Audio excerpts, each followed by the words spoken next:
आत्मनिर्भर कुठल्या पद्धतीने झालेला आहे? आम्ही मंदिरं बनवतो, मंदिरांचं मार्केटिंग करणार, मंदिरांसाठी आम्ही डोनेशन गोळा करणार आणि तीच मंदिरामध्ये आम्ही चोरी पण करणार.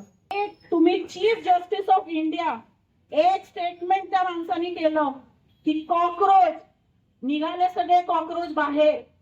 तुम्ही आमच्या मुलांना, आमच्या लेकरांना कॉक्रोच म्हणता?